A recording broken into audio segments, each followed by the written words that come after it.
Tu es sur le point de créer ta micro-entreprise, ou tu viens de la créer et tu te demandes si tu as bien pensé à tout pour éviter les erreurs. Tu tombes bien, on va passer en revue 6 points mécompris ou inconnus pour t'éviter de te retrouver dans l'embarras dès ta première année. Je suis Jean-Luc, expert comptable depuis 30 ans et j'ai accompagné plus de 1300 clients dans la création de leur entreprise. Avant toute chose, une micro-entreprise, c'est quoi? Alors, une micro-entreprise, c'est une petite entreprise qui a des formalités hyper simplifiées, très peu de comptabilité, quasiment pas même, et ça permet aux entrepreneurs qui ont une idée, qui ont un projet pour lancer un business, de créer très facilement leur entreprise. L'objectif, quand ça a été créé, c'était pour que les personnes elles puissent avoir une activité secondaire.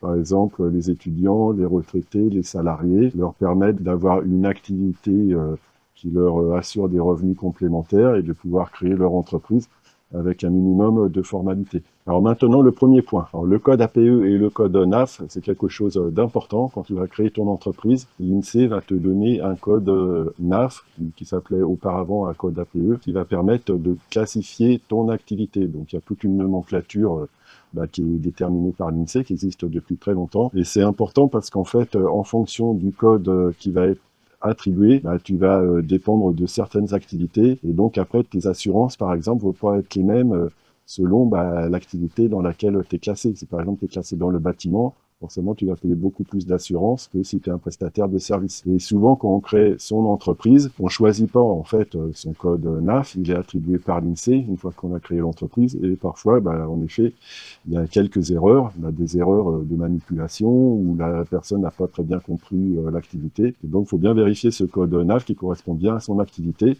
sachant que c'est pas très compliqué de le faire rectifier. Après, il suffit de récupérer des formulaires sur Internet où on demande modification de son code NAF. On l'envoie à l'INSEE et en quelques jours, le code NAF est modifié. Alors, le BIC ou le BNC, pareil, quand tu vas créer ton entreprise, c'est pas toi qui va déterminer si tu es en BIC ou BNC. Donc, pour rappel, BIC, c'est les bénéfices industriels et commerciaux, et BNC, c'est bénéfices non commerciaux. Un BIC, c'est quelqu'un qui vend des marchandises, donc c'est du commerce. C'est un prestataire de services, un consultant, par exemple. Et un BNC, c'est plus des professions réglementées, médicales, des professions intellectuelles. Et donc, cette qualification, BIC ou BNC, c'est pas toi qui l'as choisi. Ça va être pareil, les impôts qui vont voir en fonction de ton activité, c'était plutôt du BIC ou du BNC. Alors, il faut faire très attention, surtout quand tu es en micro, puisque selon que tu es en BIC ou en BNC, le taux d'abattement forfaitaire n'est pas du tout les mêmes. Si tu es en BIC, c'est 50%, si tu es en BNC, c'est 34%. Donc, si tu te trompes, tu risques d'avoir un redressement fiscal si tu as déclaré pendant plusieurs années du BIC ou du BNC. Donc, fais très attention à vérifier en fonction de ton activité.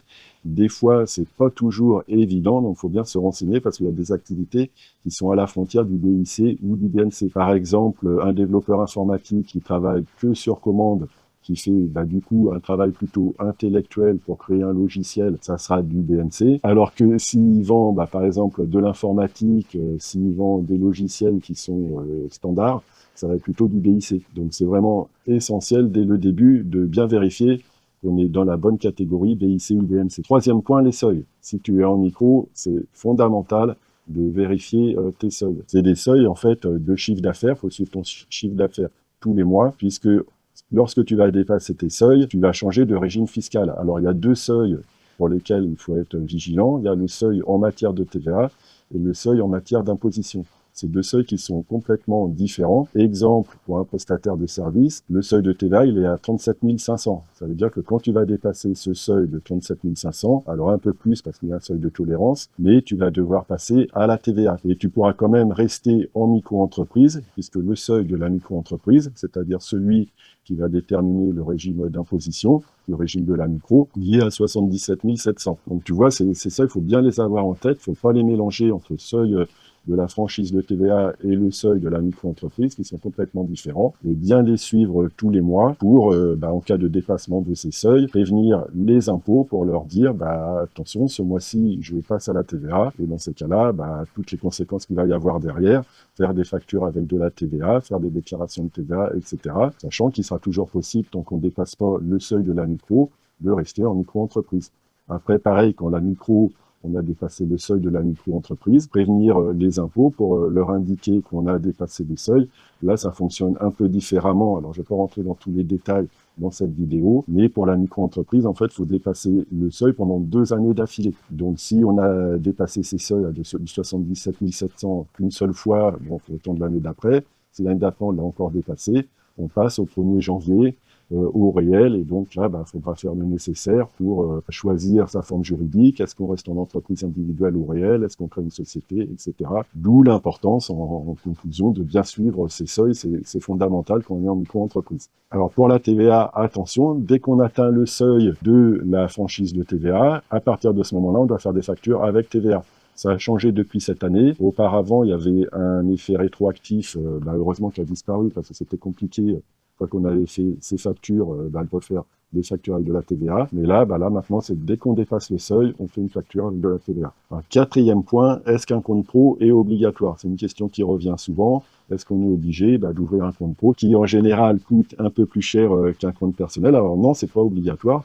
On peut avoir un compte dédié, mais c'est fortement recommandé d'avoir un 2e compte, ce compte dédié justement, pour pas mélanger avec son compte personnel, parce que si vous avez un contrôle fiscal, les impôts vont avoir accès à toutes vos opérations personnelles, professionnelles, donc ça peut être un peu ennuyeux. Et puis surtout, pour suivre votre chiffre d'affaires, vous avez besoin quand même d'avoir un compte dédié pour bien suivre vos recettes, et puis également suivre vos dépenses aussi, pour voir si l'activité, en fait, elle est rentable ou pas. Donc, important d'avoir pas forcément un compte pro, mais d'avoir un compte dédié. Pour les factures, établir des factures, c'est assez réglementé. Il y a tout un tas de mentions qui sont vraiment importantes à indiquer sur les factures. Et surtout, on va avoir la facture X, donc la facture dématérialisée, qui va arriver à la fin de l'année. C'est important désormais, quand on crée sa micro-entreprise, de se renseigner sur les capacités du logiciel que vous allez utiliser, qu'il est bien compatible avec la facture X, pour pas avoir de surprise, parce que si vous établissez des factures sur Excel, sur Word, sur papier, tout ça, ça va plus marcher dans quelques mois. Alors, ensuite,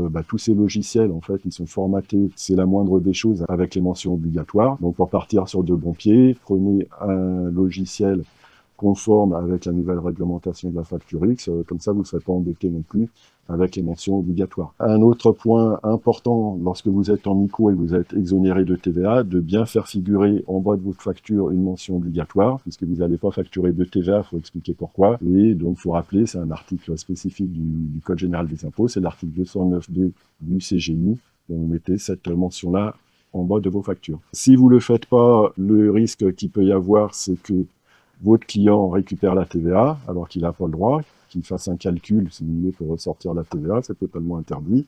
Et puis, qu'ensuite, les impôts vous réclament la TVA qui correspond à vos factures, puisque vous n'avez pas expliqué pourquoi c'était exonéré de TVA. Alors, point 5, question également essentielle, est-ce qu'il faut être au réel ou rester au micro lorsqu'on crée son entreprise? Faites attention, quand vous allez être en micro, l'avantage, en effet, c'est la simplification. Vous n'avez pas besoin de tenir votre comptabilité. Vous payez vos cotisations sociales et vos impôts uniquement sur ce que vous encaissez. Ça veut dire que si vous encaissez rien, vous ne payez rien du tout. Alors que si vous êtes au réel, il y a quand même un minimum de cotisations sociales à payer. Donc être en micro, en effet, ça présente énormément d'avantages. Par contre, ça peut représenter aussi beaucoup d'inconvénients, notamment si vous avez beaucoup de dépenses. Quand vous êtes en micro, vos dépenses, vous n'allez pas les déduire. Donc, vous allez payer vos cotisations sociales et vos impôts sur votre chiffre d'affaires. Ça peut représenter beaucoup. Alors que si vous êtes au réel, vous allez déduire vos dépenses et vous allez donc avoir un bénéfice et vos cotisations sociales, vous allez les payer sur votre bénéfice. Donc, vous vous rendez compte que, par exemple, vous faites 50 000 euros de chiffre d'affaires et vous avez 40 000 euros de dépenses, il ne vous reste pas beaucoup de bénéfices. Si vous êtes en micro, vous allez payer vos cotisations sociales sur 50 000 euros, disons 20% si on prend les prestataires de services. Donc, vous allez payer 10 000 euros de cotisation, c'est beaucoup. Alors, si vous étiez au réel, vous payeriez sur votre bénéfice, les 10 000 euros de bénéfice, vous payeriez 40% à peu près, donc 4 000 euros au lieu de 10 000 euros. Donc, il y a certains entrepreneurs, par simplification, qui se mettent en micro-entreprise. Ils ont raison, pour commencer, c'est la solution la plus simple.